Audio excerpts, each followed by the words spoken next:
Well, welcome to Perfectly Paired with Chef Jim May from Papa Pietro Perry Winery. And today we're going to do a nice seasonal one-dish meal. And it involves acorn squash, which this is the medium size. You can go big, you can go small, but this is a medium one. And what you're going to do is cut it in half. You can go this way longwise, or you can do it half horizontally, which I'm going to do this way. And it's a little tough, so you cut right through it. You'll have a little cavity in there with the seeds. And this is going to, if it rocks back and forth, what you can do is trim it on the bottom till it stays steady.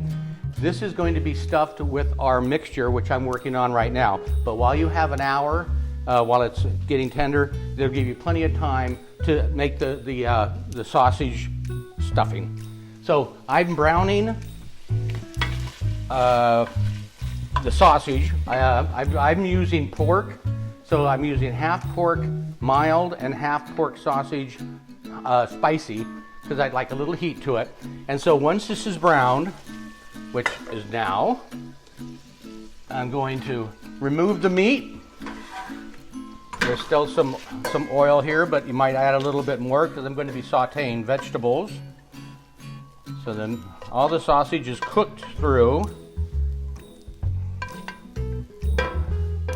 And I'm going to add just a little bit more oil. And to that, I'm going to add onions, a cup of onions, half a cup of celery, and some mushrooms. I'm using cremini mushrooms, which are the brown mushrooms. You can use whatever mushrooms you want, but brown or white.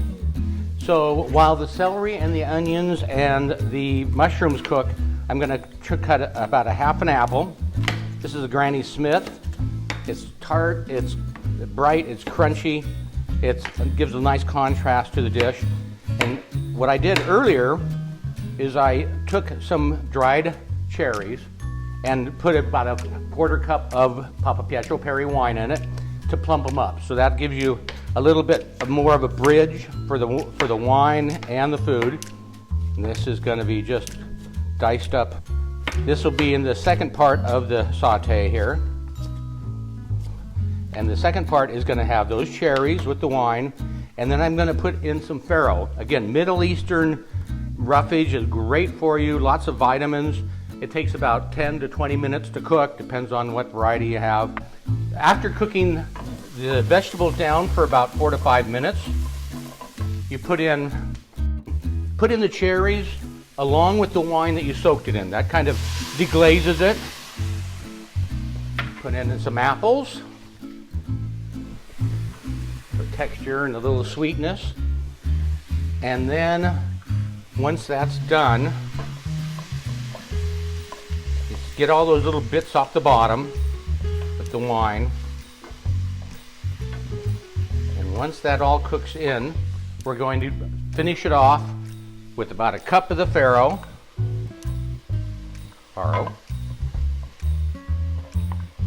And then a little pinch of ground sage, just because it goes good with the seasonal squash.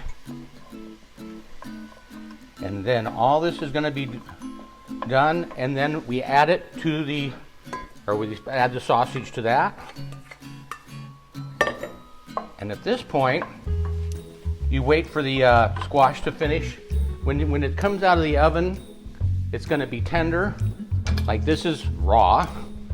And then when it comes out of the oven, it's going to look like this. You're going to know it's done when it's tender like that.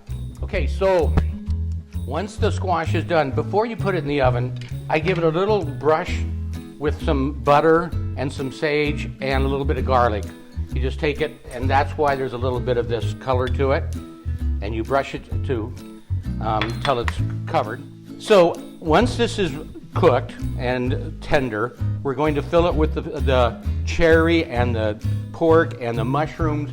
That bridges with the 2018 Peters. In my book, is the first vineyard that we ever got.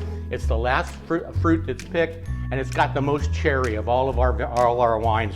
And that picks up the cherries in here, and the mushrooms and the farro all bridged together that goes perfectly with the wine. So I'm going to take some of this, stuff it. It's very easy to do. It looks like a complicated recipe, but it's not at all. So we'll fill these up. This is enough in the recipe for 4 people, so it's going to take 2 of the acorn squash. We're going to put it on a tray. This one and this one on a tray, and it's going to go in a 400-degree oven, the same temperature that we cooked the squash in originally. Put it in here, and then we'll put it in the oven while it's still warm. Now what you can do, if you don't want to eat it right away, it can sit overnight and put it in the refrigerator, and it just takes longer to heat up. When it's all hot like this, it's only going to take about 15 minutes. So I'll put it in a 400-degree oven. So if you like this show, I like doing it, it's going to be on Wine Whatever Wednesday, the second Wednesday of every month. We're going to be doing food that we think matches the wine. We appreciate any feedback you have. If you want to see something specific, meats, fish, whatever, we will do whatever you'd like and tie it in to the wines that we think goes with it. We have I've got thousands of recipes that I've done, and some of them are perfect with Pinot.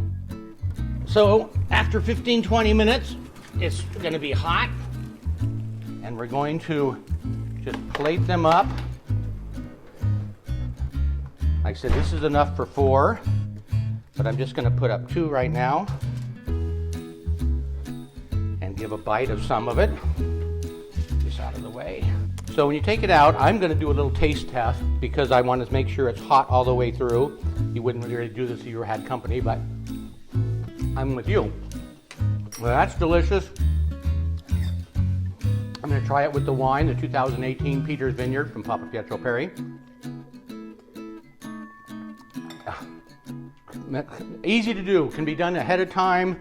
It's a pretty little presentation, and it's one dish, does everything. Once you eat all the sausage, you eat the squash out of the shell, and it's healthy, and it's good for you. So enjoy. So Jessica's going to be my victim. She's going to be my tasting panel today, and I'm going to pour some of that aforementioned Peters Vineyard 2018 that I feel goes great with the combination here. Good wintertime dish. It smells good when you're cooking it. Looks good. And it's so delicious, and the apples really tie it all together too. Thanks. Yeah, lots of little flavors there that all work together. Please, some more. Cheers. Cheers. To another fun meal. Perfectly paired with me.